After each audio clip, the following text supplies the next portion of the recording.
साला। भैया हम भोजपुरी गायक श्री राम सिंह बागी जन्माष्टमी के पर्व पर श्री कृष्ण भगवान का एगो भजन हम सुनाने जा रहे बानी।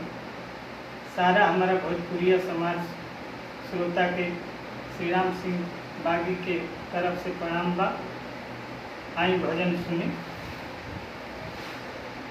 मैया माना करी अरे अपना गोपाल के मटुकी के फोर देबले।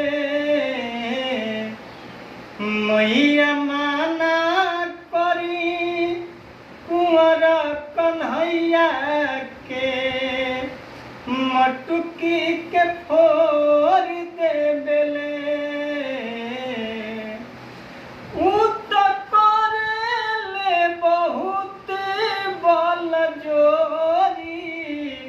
कलैया मोर देबले। मैया माना करी अपना गोपाल के मटुकी के फोर देबले।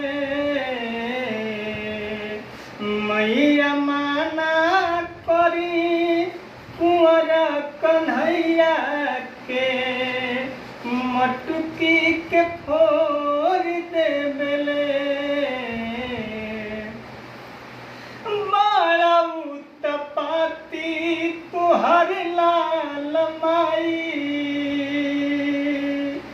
हरदम चले ले नया चाल माई। बड़ा उत्पाती तुहर लाल माई हरदम चले ले नया चाल माई। माखन चोर कान्हा माने न बात सब करे माखनों के खोर देबले। मैया माना करी अपना गोपाल के मटुकी के फोर देबले।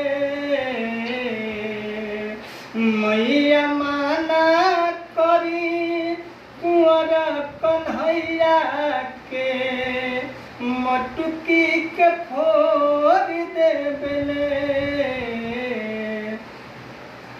बंसी की धुन पर नचावेले जमुना के तीर खूब रिझावेले।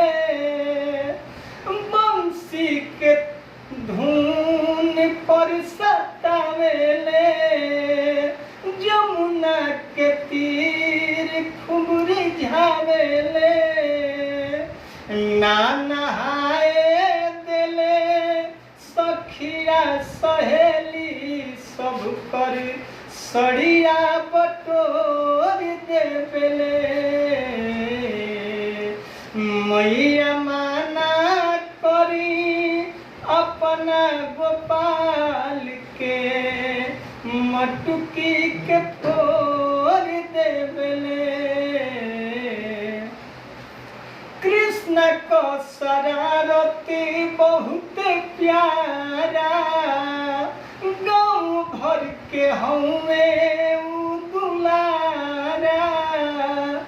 कृष्ण को शरारती बहुत प्यारा गाँव भर के हमें दुलारा।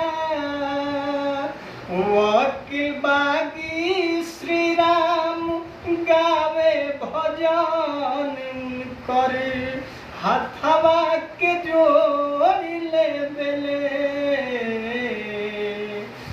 मैया माना करी अपना गोपाल के मटुकी के फोर देबले।